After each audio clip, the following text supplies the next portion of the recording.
느헤미야 12장 31절에서 47절 말씀.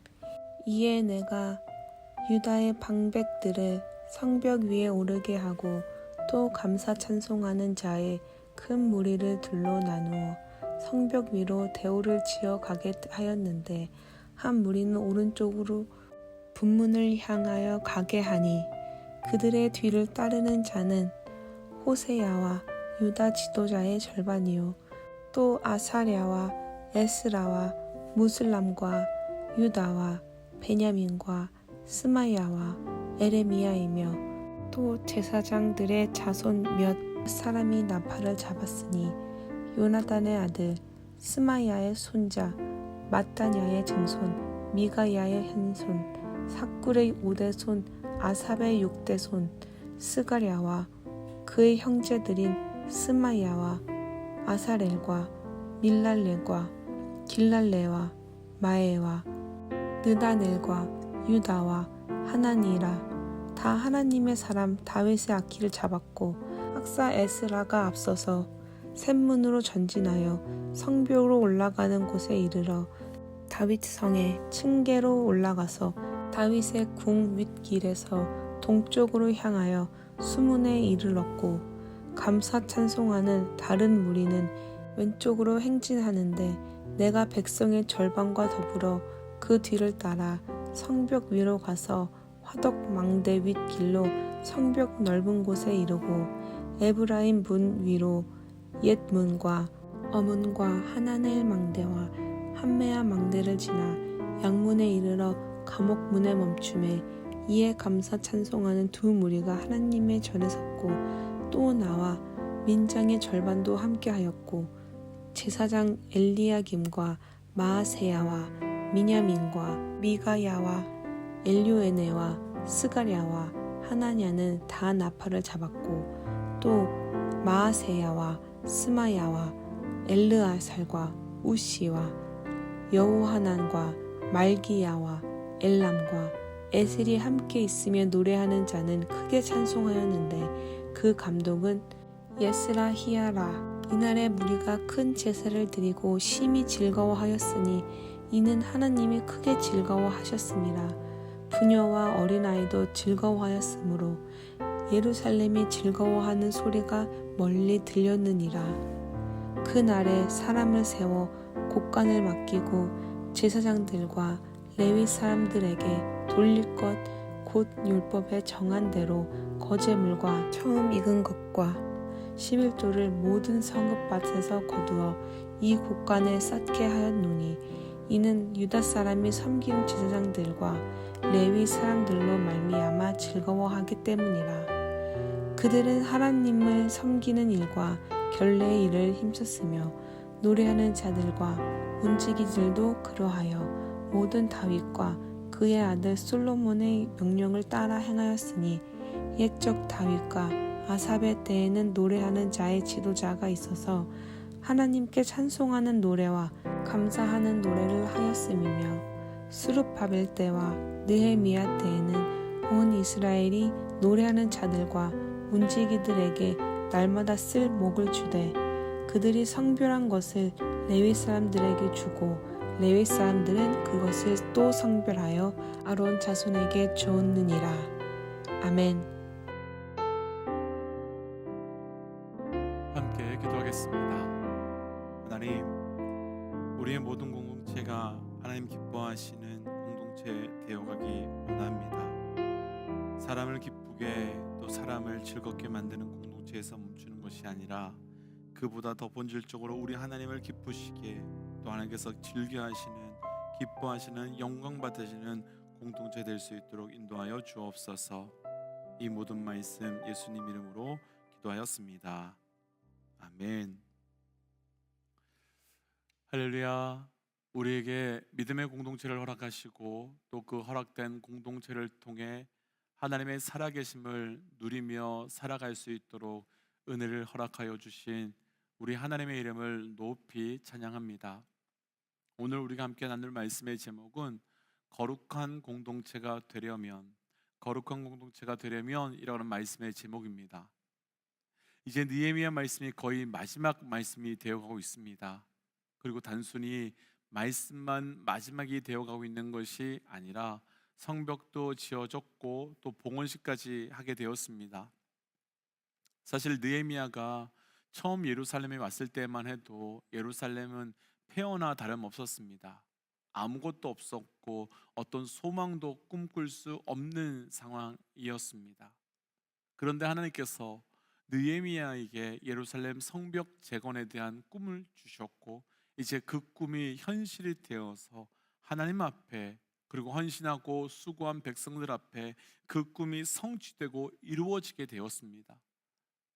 우리가 느헤미야 말씀이 시작된 초반에 계속 나누었지만 느헤미야의 성벽 건축은 단순한 성벽이 아니라고, 그냥 건물이 아니고 그것은 영적 하나님의 나라이며 영적 하나님의 나라가 어떻게 세워져 가는지를, 어떻게 이루어져 가는지를 우리에게 보여주는 말씀이라고 여러 번 나누었었습니다.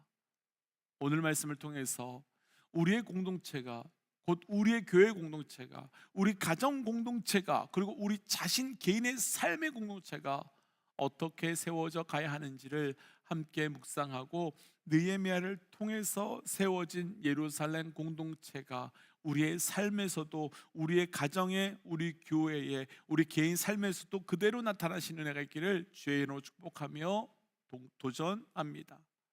거룩한 공동체가 되려면 먼저 오늘 본문의 31절 말씀 함께 읽어보겠습니다. 31절입니다.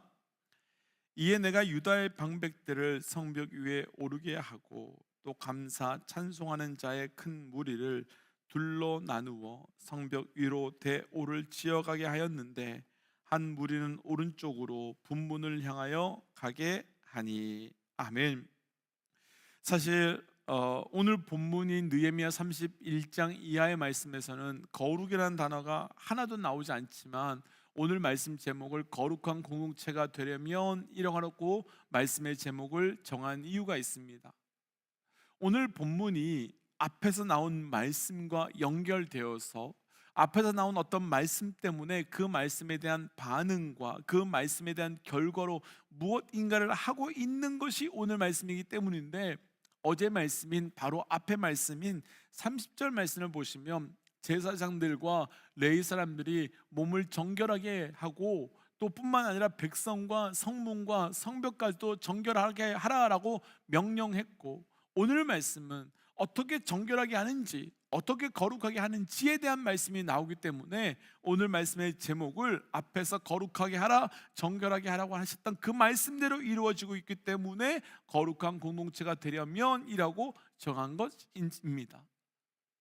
그런데 우리가 읽지는 않았지만 30절 말씀에서의 정결과 거룩은 지금까지 우리가 알고 보아왔던 정결 혹은 거룩과는 좀 상당히 다른 개념처럼 보입니다. 지금까지 우리가 보았던 정결과 거룩은 제사장들과 레위 사람들의 영역이었습니다.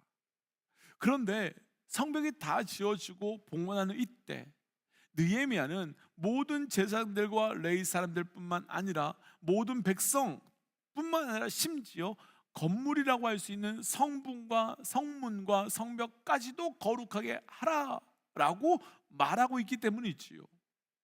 무엇 때문에 제사장들과 레위 사람들뿐만 아니라 일반 백성들도 심지어 성문과 성벽까지도 거룩하게 하라고, 정결하게 하라고 말씀한 것이겠습니까?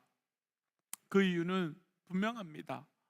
하나님의 백성들은, 그리고 하나님의 공동체는 완전한 거룩한 공동체이기 때문이며, 그래서 그 거룩한 공동체로 세워져 가고 이루어져 나아가고 있었기 때문이지요.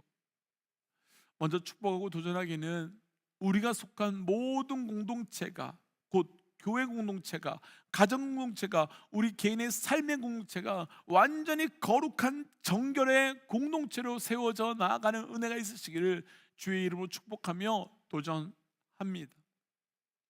그렇다면 이제 오늘 말씀에서 우리가 볼 것은 어떻게 거룩한 공동체로 세워져 가며 어떻게 거룩한 공동체로 이루어져 가는가에 대한 말씀인데요, 30절에서 정결하게 하라 그리고 거룩하라 라고 하는 말씀을 듣자마자 31절, 우리가 조금 전에 읽었던 31절에서는 가장 먼저 한 것은 감사 찬송하는 자들로 하여금 성벽 위로 올라가게 하였고 그들로 인하여 대우를 짓게 하였습니다. 무엇 때문에? 어떤 것 때문이겠습니까? 바로 찬양이, 그리고 바로 경배가 하나님의 백성과 하나님의 공동체를 거룩하게 하고 정결하게 하는 통로이기 때문인 것이지요. 우리가 일반적으로 잘 알고 계시듯 거룩은 구별되는 것이며 거룩은 하나님께 속한 것입니다. 그런데 이들이 하나님을 찬양하며 높이고 그리고 하나님의 임재 속에서 그 안에 들어가 경배하고 찬양함을 통하여 그것을 거룩하게 하고 또한 그곳만 아니라 자신들도 거룩하게 만들어가는 것입니다. 그렇다면 이런 질문이 생기지요. 어떻게 단순하게 찬양과 경배를 한다고 우리가 거룩하게 되고 정결하게 될 수 있는가? 어떻게 찬양 좀 한다고 우리가 경배 좀 한다고 거룩하게 될 수 있는가? 우리가 앞서 나누었지만 우리가 찬양과 경배를 하고 그 찬양과 경배를 통해서 우리가 하나님께 반응할 수 있게 된다는 것은 우리가 하나님께 속해 있음의 증거다라고 나누었습니다. 그래서 부연적으로 제가 나누었지만 올림픽 경기 때 금메달을 딴 선수를 위해서 한 나라의 국가가 울리는데 그 국가를 들으며 감동한다는 것은 우리가 그 나라에 속해 있음의 증거이고 내가 그 나라의 사람이기 때문이다라고 나누었지요. 그래서 그 한 나라를 찬양하는 그 국가를 통해서 나는 그 나라의 국민이며 그 나라의 백성임이 증거되는 것입니다. 오늘 말씀에서 백성들은 정결하게 하라, 거룩하게 하라라는 명령을 듣자마자 찬양과 경배로 나아가고 사람을 세웁니다. 왜냐하면 바로 그것이 우리가 하나님 백성된 자라고 하는 증거이며 우리가 하나님 백성된 자로 속했다고 하는 것, 그것이 세상과 다르다라고 하는 그 거룩의 증거이기 때문이지요. 그렇다면 지금 우리가 이 땅에 속한 공동체가 거룩해지려면, 그리고 거룩한 공동체가 되려면 우리 가운데 찬양이 있어야 되며 경배가 있어야 하고, 그 찬양과 경배가 내 고백이 되어야 되며, 찬양과 경배로 하나님의 충만한 임재가 우리 가운데 있을 때 거룩한 공동체로 세워지고 거룩한 공동체가 이루어져 나아가는 것입니다. 때문에 도전하기는 더 찬양하고 더 경배함으로 거룩한 공동체가 우리의 삶에 이루어져가는 은혜가 우리를 통하여, 찬양하고 경배하는 우리를 통하여 나타나시기를 주의 이름으로 도전합니다. 거룩한 공동체가 되려면 두 번째는 44절입니다. 44절, 그날의 사람을 세워 곡간을 맡기고 제사장들과 레위 사람들에게 돌릴 것, 곧 율법에 정한 대로 거제물과 처음 익은 것과 11조를 모든 성읍 밭에서 거두어 이 곡간에 쌓게 하였노니 이는 유다 사람이 섬기는 제사장들과 레위 사람들도 말미암아 즐거워하기 때문이라. 아멘. 거룩하게 하라, 정결하게 하라 라고 하는 명령을 듣고 바로 다음에 그날에 사람들은 성전 곳곳에서 사람들을 세우고 율법을 정한 대로 거제물과 11조를 들여서 성전 창고에 쌓게 하고, 그것으로 인해서 제사장들과 레위 사람들이 살아갈 수 있도록 주게 합니다. 그렇다면 백성들은 제사장들과 레위 사람들에게 왜 이런 곡식과 이런 헌금을 주어야 되겠습니까? 왜 백성들이 제사장들과 레위 사람들이 살아갈 수 있도록 이런 것을 공급해 주는 것이겠습니까? 이유는 딱 한 가지입니다. 이들을 통해서 하나님을 향한 예배가 끊어지지 않고 계속되도록 하기 위함이며, 이들을 통해서 하나님과의 수직적 관계가 끊어지거나 깨어지지 않도록 하기 위함이었던 겁니다. 그러니까 이들은 지금 하나님을 너무 사랑해서 계속 예배하고 계속 찬양하고 계속 경배하고 싶은데, 그것을 위해서 성전의 창고를 채우고 있는 것이고 그 제사장들과 레위 사람들에게 먹을 것을 공급하고 있는 것입니다. 그렇다면 제사장들과 레위 사람들은 백성들이 주는 것만 먹고 살았을까? 그것만 누렸을까? 그렇지 않습니다. 45절 연이 한번 좀 읽어볼게요. 45절입니다. 그들은 하나님을 섬기는 일과 결례의 일을 힘썼으며 노래하는 자들과 문지기들도 그러하여 모두 다윗과 그의 아들 솔로몬의 명령을 따라 행하였으니. 아멘. 백성들로부터 공급받았던 제사장들과 레위 사람들이 이 일과 결례에 힘썼고 동시에 노래하는 자들과 문지기들도 다윗과 솔로몬의 명령대로 그대로 따라 행했다라고 말합니다.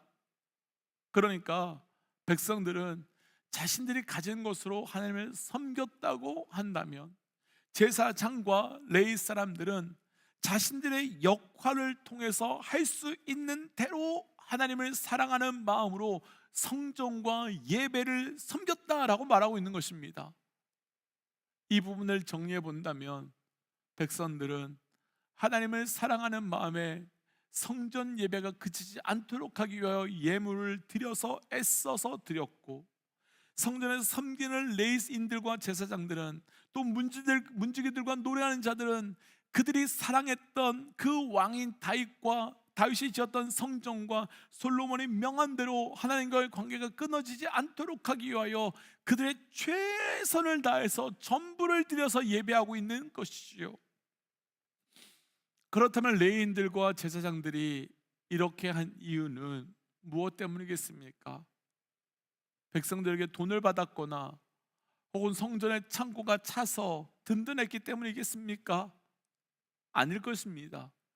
이들은 하나님을 기뻐하고 그 하나님을 사랑하기 때문에 그렇게 한 것이고, 오늘 말씀에 나눌 두 번째 거룩한 공동체가 되려면 우리의 것을 드리기도 하고 헌신과 결단도 있어야 하겠지만, 드리는 헌신과 결단의 가장 본질적인 이유인 하나님을 사랑할 때 거룩한 공동체, 거룩한 백성으로 세워질 수 있게 되는 것입니다. 성도 여러분, 사랑함으로 거룩하게 되십시오. 그리고 이 공동체가 오늘 말씀에서 거룩한 공동체가 되기 위해서 한 것이 또 하나 있는데요, 마지막 43절 말씀을 좀 읽어보겠습니다. 43절입니다. 이날에 무리가 큰 제사를 드리고 심히 즐거워하였으니 이는 하나님이 크게 즐거워하게 하셨습니다. 부녀와 어린아이도 즐거워하였으므로 예루살렘이 즐거워하는 소리가 멀리 들렸느니라. 아멘. 온 성이 하나님을 향한 사랑 때문에 즐거워하고 기뻐하고 있다라고 말합니다.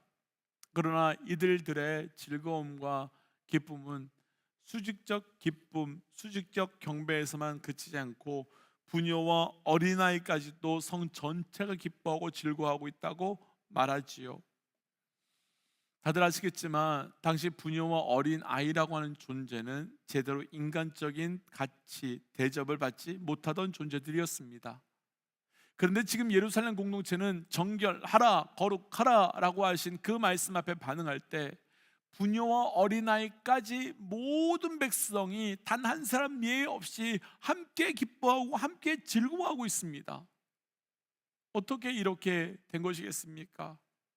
경배와 찬양이 하나님과의 수직적인 관계라고 한다면 부녀와 어린아이까지 포함된 모든 관계가 기뻐한다는 것은 바로 수평적 관계로, 당시 당연히 예외가 되었던 부녀와 어린아이까지 함께 섬기며 함께 하나님께 나아가는 그 수평적 관계까지도 온전히 회복되고 이루어지고 있었다는 것이지요. 그러니까 하나님만 사랑하는 것이 아니라 백성들을 서로 사랑하고 서로 섬김을 통하여 거룩하고 정결한 공동체가 된 것이지요. 분명 거룩하고 정결한 공동체는 죄를 멀리하는 공동체가 맞습니다. 그러나 거기서 한 걸음 더 나아가 죄를 멀리할 뿐만 아니라 서로 사랑하며 서로 섬길 때 거룩하고 정결한 공동체로 세워져 나아가는 것입니다. 때문에 도전하기는, 또한 축복하기는 하나님 사랑, 형제 사랑을 통하여 하나님 기뻐하시는 거룩한 공동체로 세워져 나아갈 수 있는 영적 은혜가 있으시기를 주의 이름으로 축복하며 도전합니다. 그래서 이 시간 말씀을 기억하며 이렇게 기도하고 싶습니다. 하나님, 우리 교회, 우리 가정, 내 삶의 공동체가 거룩한 공동체 되게 하여 주시고, 그러기 위하여 찬양과 경배를 통한 하나님의 사랑, 섬김을 통한 이웃의 사랑으로 살게 하여 주옵소서라고 함께 기도하겠습니다. 함께 기도할까요? 하나님, 거룩하게 살기를 원합니다. 거룩한 삶이 있게 하여 주옵소서. 하나님, 내 삶에서 믿음을 통하여 또 하나님을 찬양하고 경배함을 통하여 형제 사랑함을 통하여 내 삶에 거룩이 이루어지게 하시고, 하나님 그 거룩이 하나님 내 삶의 세상적 거룩이 아니라 하나님 기뻐하시는 영적 거룩으로 살아갈 수 있도록 은혜 더하여 주옵소서. 하나님, 주신 말씀을 기억하며 나아갑니다. 하나님, 우리 공동체가 또한 우리가 거룩한 공동체 되게 하여 주시옵소서. 그러기 위하여 경배와 찬양이 있게 하시고, 그러기 위하여 하나님을 더욱더 사랑하게 하시고, 그를 위하여 하나님의 이웃을 사랑하는 그 사랑함을 통하여 온전한 거룩함이 우리 공동체 가운데 이루어지게 하여 주옵소서. 하나님, 그래서 오늘이 그 하나님 기뻐하시는 거룩을 한 걸음 더 이루어 나아가는 하루 되기 원하오니 우리에게 그 은혜 허락하여 주옵소서. 이 모든 말씀 예수님 이름으로 기도하였습니다. 아멘. 사랑하는 믿음의 동지 여러분, 거룩하십시오. 찬양과 경배로 또 형제와 자매를 사랑함으로 거룩한 그 공동체를 이루어 나아가시기를 주의 이름으로 축복하며 도전합니다. 함께 선포하고 삶의 자리로, 기도의 자리로 나아가지요. 함께 선포하겠습니다. 하나님은 살아계십니다. 아멘. 승리하십시오. 함께 기도하겠습니다.